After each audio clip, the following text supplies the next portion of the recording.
A very good morning to all future officers. आज की date है जुलाई 10। So without any late, let's begin our current affair discussion. पहली news हमारे पास आज आई है WHO से। WHO ने अपने बयान में कुछ चेंजेस किए हैं and now it is saying that this COVID-19 could be a airborne transmitted disease. Difference क्या है droplet transmission and airborne transmission में we will discuss this. Droplet transmissions वो ट्रांसमिशन प्रोसेस है जिसमें जो ड्रॉपलेट्स होती हैं वो एक तो उनका साइज 5 से 10 माइक्रोन से बड़ा होता है एंड वो हैवी ड्रॉपलेट्स होती हैं जो कि फ्लोर में इजीली पहुंच जाती हैं, जल्द ही पहुंच जाती हैं।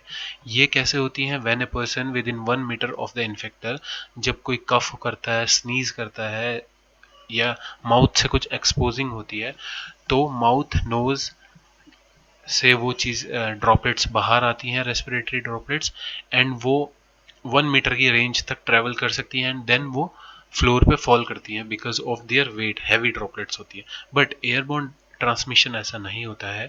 उसमें जो ड्रॉपलेट्स होती हैं वो काफ़ी छोटी होती हैं, कही जाए तो 5 माइक्रोन से भी छोटी हो सकती हैं। हमारा जो हेयर होता है, ह्यूमन हेयर, वो 50 माइक्रोन तक होता है। तो 5 माइक्रोन आप इमेजिन कर सकते हैं कि कितना छोटा होता है।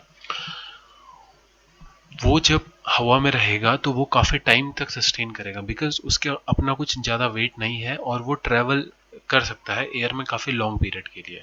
तो ये डिफरेंस है airborne transmission and droplet transmission में।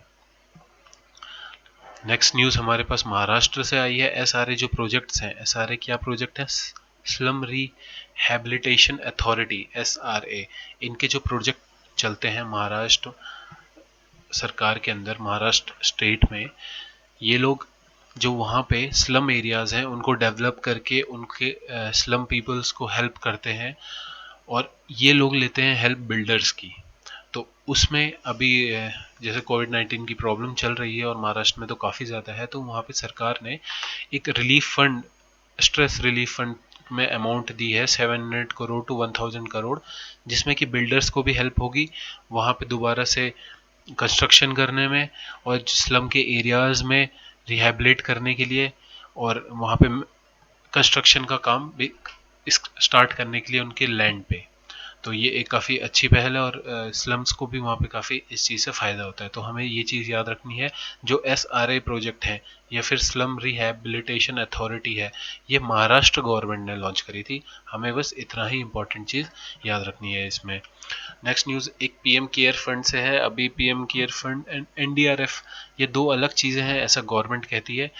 मिनिस्ट्री ने एक प्ली क्रेडिट हुई थी कि पीएम केयर फंड में जो अमाउंट रिसीव हुआ है उसे आप एनडीआरएफ में ट्रांसफ़र कर दीजिए। NDRF means national disaster response fund, तो यहाँ पे आप ट्रांसफ़र कर दीजिए। बट मिनिस्ट्री का ये कहना है कि PM care fund and NDRF दोनों डिफरेंट चीज़ें हैं और उन दोनों का डिफरेंट काम होता है, इसलिए ये फंड ट्रांसफ़र नहीं हो सकते हैं। नेक्स्ट न्यूज़ हमारे पास है मालाबार एक्सरसाइज से। ये आपको पता होना चाहिए, very very important exercise and इसमें काफ़ी चेंजेस भी हुए हैं जब से ये स्टार्ट हुई है तब से। तो ये एक ऐसी एक्सरसाइज है जो हर एक डिफेंस एस्पिरेंट को पता होनी चाहिए। ये एक नेवल एक्सरसाइज है जो कि स्टार्टिंग में की जाती थी इंडिया एंड यूएसए के बीच में। 1992 में ये स्टार्ट हुई थी इंडिया एंड यूएसए के बीच में। उसके बाद इसमें थर्ड पार्टनर जुड़ा जो कि जापान था 2015 में। तो वो ट्राइलेटरल एक्सरसाइज है ये। करंटली ये एक ट्राइलेटरल है इंडिया, यूएस एंड जापान के बीच में, जो इसके 3 के 3 परमानेंट पार्टनर्स हैं। 1992 में ये स्टार्ट हुई थी और इसके 2 नॉन परमानेंट पार्टिसिपेंट भी हैं, ऑस्ट्रेलिया एंड सिंगापुर। तो न्यूज़ में क्यों ये चीज़ आई है? बिकॉज ऑस्ट्रेलिया इंक्लूड करना चाह रहा है खुद को मालाबार एक्सरसाइज में। मालाबार एक्सरसाइज इस साल की अभी पोस्टपोन हो चुकी है कोविड-19 की वजह से, बट 2018 जनवरी में ऑस्ट्रेलिया के प्राइम मिनिस्टर ने फिर से रिक्वेस्ट करी थी कि उनको मालाबार एक्सरसाइज में इन्वॉल्व किया जाए, but India did not include Australia in exercise in 2018 and 2019। तो उन्होंने फिर से एक पॉइंट उठाया है, कॉल ली है कि उनको इंक्लूड किया जाए मालाबार एक्सरसाइज में। तो हमें क्या चीज़ याद रखनी है कि मालाबार एक्सरसाइज में कौन सी 3 कंट्री हैं? 3 कंट्री हैं हमारी, US, India and Japan. US, India and Japan Malabar exercise is a naval exercise. Next news army personnels की है। ये आपने 2-3 दिन से ये काफ़ी वायरल हो रही थी इसकी इमेजेस, तो आपने ये ज़रूर देख ली होगी। 89 ऐप्स डिलीट करने के लिए कहा गया है।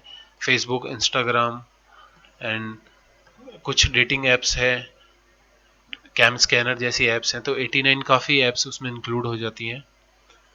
वो सारी की सारी आर्मी के पर्सनल्स को डिलीट करने के लिए कहा गया है जुलाई 15 तक।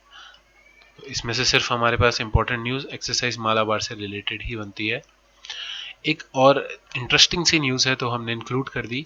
आईओटी के बारे में आपने सुना होगा, playful of IoT in design of new Telangana secretariat. IoT होता है internet of things. It means जो भी चीज़ें हों आपके सराउंडिंग में, अगर मैं कहूँ कि मेरा घर आईओटी से कंस्ट्रक्टेड है, आईओटी से डिज़ाइंड है, इट मीन्स मेरे घर में मोस्टली चीज़ें इंटरनेट से वर्क करेंगी। कहने का मतलब ये है कि मैं अपने कंप्यूटर से ही अपने बल्ब को ऑन कर सकता हूँ, अपने डोर को ऑन कर सकता हूँ, कोई डिवाइस है उसे कनेक्ट कर सकता हूँ। इट मीन्स एक नेटवर्क सा है जिसमें सारी चीज़ें कनेक्टेड है, उसे कहते हैं इंटरनेट ऑफ थिंग्स। तो जो नया सेक्रेटेरिएट तेलंगाना में बन रहा है वो पूरी तरह से डिज़ाइन होगा आईओटी के बेस पे। एंड उसमें क्या क्या चीज़ें हैं, कहा जा रहा है कि interior as well as exterior भी फ्यूचरिस्टिक सोच को रखते हुए उसमें आईओटी इंक्लूड होगा। जैसे कि थर्मल सेंसर उसमें लगे जाएंगे, फीचर्ड वॉइस कंट्रोल लाइटनिंग होगी। Light control, featured voice control lighting means order दिया, switch on the light, light on हो जाएगी, switch off the fan, fan off हो जाएगा, इस टाइप से।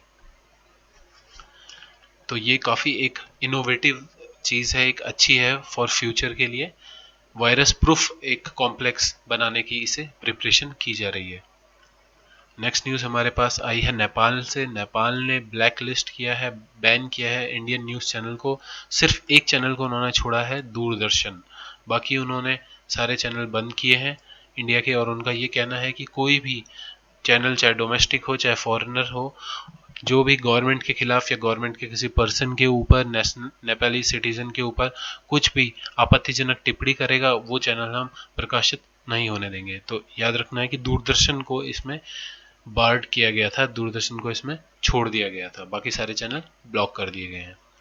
सारथी 8 करोड़ एलोकेटेड फॉर सारथी। सारथी क्या चीज़ है? Chhatrapati Shahu Maharaj research training and human development institute, इसका नाम है सारथी। इसको क्यों इतना एलोकेशन दिया गया है 8 करोड़ रुपीज? बिकॉज ये एक ऐसी इंस्टीट्यूट है, एक ऐसा डेवलपमेंट रिसर्च ट्रेनिंग इंस्टीट्यूट है जो काम करता है मराठास के डेवलपमेंट के लिए।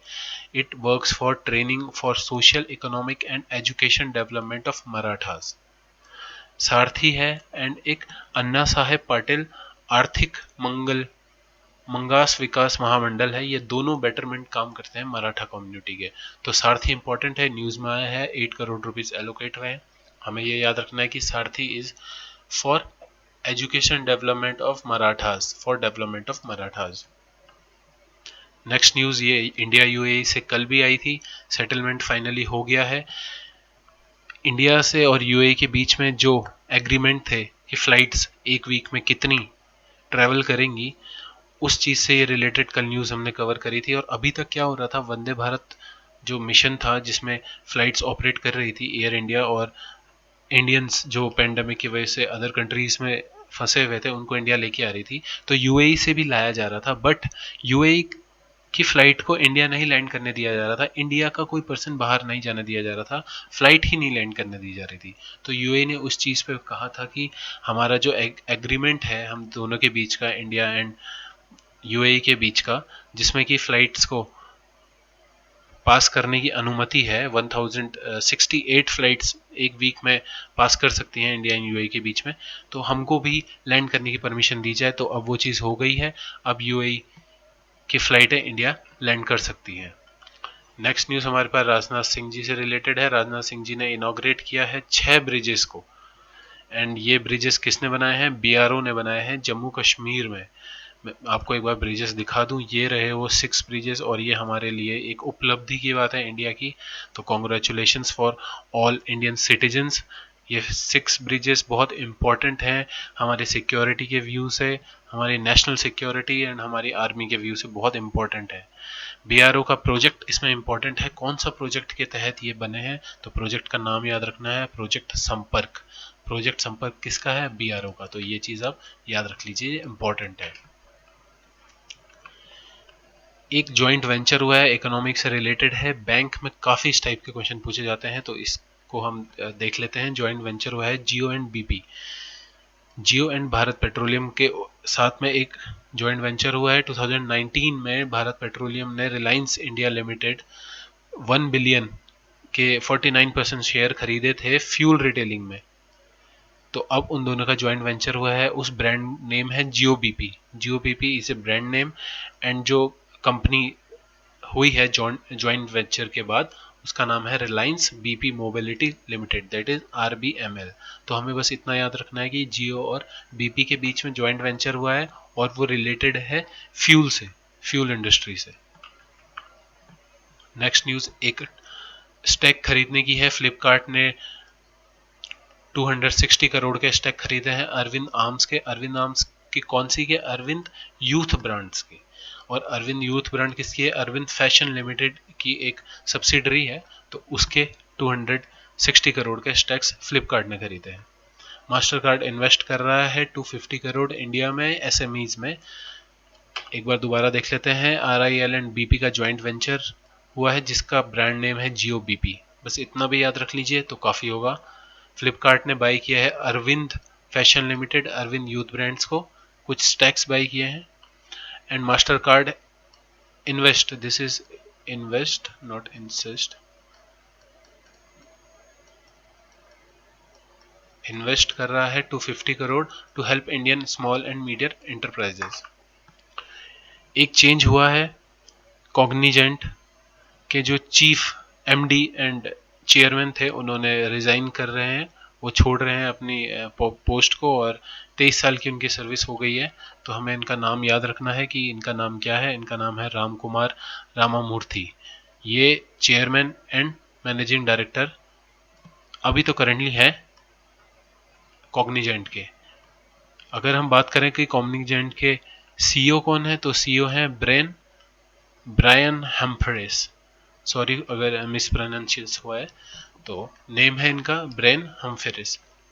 तो अभी चेयरमैन जो करंट है, जो रिजाइन करने वाले हैं, उनका नाम है राम कुमार रामामूर्ति। ये चीज इंपॉर्टेंट है, बैंक आईबीपीएस जैसे एग्जाम्स में ये चीजें काफी याद पूछी जाती हैं।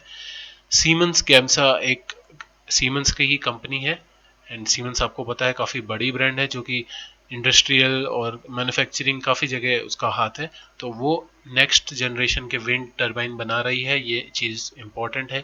कहाँ बना रही है ये उससे भी ज्यादा इंपॉर्टेंट है, तो वो चेन्नई में से बना रही है, और ये इंक्लूड होगा मेड इन इंडिया प्रोडक्ट कहलाया जाएगा ये, तो ये चीज हमारे लिए इंपॉर्टेंट है। आपको नेम याद रखना है, चेन्नई के पास में बना रही है Siemens Gamesa next generation wind turbine. एक solar photovoltaic plant Bina Madhya Pradesh में स्टैब्लिश किया है बीएचईएल ने, और वो किसके लिए किया है, इंडियन रेलवेज के लिए। तो ये खास इंपॉर्टेंट नहीं है, but BHEL and Indian railway से रिलेटेड था तो हमने कवर कर लिया है, तो आप ये चीज याद रखिए। बीसीसीआई के सीईओ राहुल जौहरी जी ने रेजिग्नेशन दिया था काफी टाइम पहले, और वो अब एक्सेप्ट कर लिया गया है। याद रखने वाली बात यह है कि राहुल जौहरी जी फर्स्ट सीईओ थे बीसीसीआई के जो अपॉइंट हुए थे 2016 में, तो जो चीज फर्स्ट होती है वो तो ऑब्वियसली क्वेश्चन बनती है, तो हमें ये चीज याद रखनी है। प्रीतम रानी को नॉमिनेट किया गया है द्रोणाचार्य अवार्ड के लिए, और इन्होंने किस खेल से ये रिलेटेड है, ये रिलेटेड है हॉकी से। ये फॉर्मर इंडियन कैप्टन भी रह चुकी हैं और हॉकी में बेस्ट फॉरवर्ड्स भी रह चुकी हैं प्रीतम रानी सिवाहा, और इन्हें रिकमेंड किया है इंडियन रेलवेज ने for Dronacharya award of this year.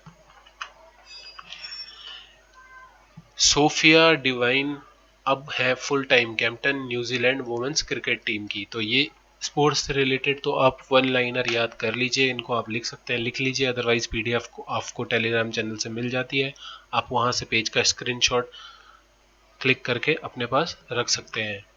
Sophia Devine captain है न्यूजीलैंड की, प्रीतम रानी रिलेटेड है हॉकी से, और उन्हें द्रोणाचार्य अवार्ड के लिए नॉमिनेट किया जा रहा है। Rahul Johri first CEO of BCCI, तो ये चीज हमें ऐसे करके याद रखनी है। आज के पॉसिबल क्वेश्चन देख लेते हैं। मेरे साथ साथ आप चीज़ रिपीट करिए, जैसे मैं एक लाइन बोलूँगा आप भी साथ में मुंह के बाहर बोलिए, चीज़ जल्दी याद हो जाती है और माइंड में ज़्यादा टाइम तक रहती है। Rahul Johri first CEO of BCCI. Sophia Devine captain है न्यूजीलैंड वुमेन क्रिकेट की। Pritam Rani related to hockey and Dronacharya award के लिए इन्हें नॉमिनेट किया है by Indian Railways. CEO Cognizant के कौन है? Brian Humphreys. और इनका नाम क्यों आया है सीईओ? क्योंकि उसके जो एमडी हैं और चेयरमैन है रमन रामामूर्ति, वो रिजाइन कर रहे हैं। ये रहा रामकुमार रामामूर्ति जी। सीमेंस गैम्सा स्टार्ट कर रहा है manufacturing next generation wind turbine की। कहाँ पे? चेन्नई। चेन्नई इंपॉर्टेंट है, ये चीज़ याद रखनी है। सीमेंस गैम्सा से चेन्नई कनेक्ट कर लीजिए, याद रहेगा। सारथी क्या चीज़ है? सारथी एक इंस्टीट्यूट है जो डेवलपमेंट का काम करता है मराठा कम्युनिटी के लिए। प्रोजेक्ट संपर्क बीआरओ का है। बीआरओ ने रिसेंटली 6 ब्रिजेस बनाए हैं near LOC. RIL and BP का ज्वाइंट वेंचर का नाम है जियो बीपी और कंपनी का नाम है Reliance BP Mobility limited. Flipkart ने स्टैक खरीदे हैं अरविंद यूथ ब्रांड के। एक्सरसाइज मालाबार किन 3 कंट्रीज के बीच में होती है? जल्दी से बताइए। Japan, India and USA. और उसके 2 नॉन परमानेंट कौन है? Australia and Singapore. न्यूज में क्यों आया है? क्योंकि ऑस्ट्रेलिया इंक्लूड होना चाहता है इन permanent members. Slum rehabilitation scheme का कौन सा गवर्नमेंट की है? महाराष्ट्र गवर्नमेंट की। न्यूज में क्यों आई? क्योंकि 700 करोड़ से 1000 करोड़ का इसमें इन्वेस्टमेंट कर रही है गवर्नमेंट। आज के आर्टिकल्स जो इंपॉर्टेंट हैं ये आप हमारे टेलीग्राम चैनल से डाउनलोड कर सकते हैं। आप वहीं पे इजीली भी पढ़ सकते हैं और इस पूरे वीडियो की पीडीएफ आप हमारे टेलीग्राम चैनल से डाउनलोड कर सकते हैं, जिसका लिंक डिस्क्रिप्शन बॉक्स में है। काफ़ी इंपॉर्टेंट आर्टिकल है। एक तो नेशनल सिक्योरिटी से आया है कि इंटरनेट एंड नेशनल सिक्योरिटी को कनेक्ट किया गया है काफ़ी अच्छे से। इसको मिस मत करिएगा, ज़रूर पढ़िएगा। टास्क आफ्टर गलवान भी एक इंटरनेशनल रिलेशन से रिलेटेड आर्टिकल है कि अब क्या होगा। एक अच्छा आर्टिकल और आया है कि कैसे करके ये बातचीत हुई, तो उस पर भी आया है। ये सारे आर्टिकल आप हमारे टेलीग्राम चैनल पर पढ़ सकते हैं। होपफुली आपको आज का सेशन पसंद आया हो। अगर आपको हमारी वीडियोस पसंद आ रही हैं एंड हमारे सेगमेंट्स जो हम अलग अलग वीडियोस बना रहे हैं, MCQ on polity, MCQ on economics, आपको पसंद आ रहे हैं तो प्लीज़ हमारे चैनल को सब्सक्राइब करिए, अपने फ्रेंड्स के साथ शेयर कीजिए, ताकि हम लोग को भी मोटिवेशन मिले, हम लोगों को पता चले आपके कमेंट्स के थ्रू कि हम लोगों का काम कैसा है और हमें किस चीज़ पे ज़्यादा फोकस करना है। आप लोगों को ये वीडियोस एंड ये डिस्कशन क्या वर्थ इट लग रहे हैं, नहीं लग रहे हैं, आप प्लीज़ कमेंट में बताइए हमें। Thank you so much. जय हिंद। एंड एक इम्पॉर्टेंट अनाउंसमेंट है, अगर आपको CAPF एंड CDS के लिए time table, rigorous time table, and when I से रिगरस आई मीन इट, अगर आपको टाइम टेबल चाहिए तो वो टाइम टेबल आपको हमारे स्टोर में फ्री ऑफ कॉस्ट मिल जाएगा। आप वहाँ से वो टाइम टेबल देख सकते हैं। बट मैं आपको पहले ही सचेत कर दूँ, वो लिटरली एक रिगरस टाइम टेबल है। अगर आप उसे फॉलो कर सकते हैं तो आप उसे तभी डाउनलोड करिएगा। जय हिंद।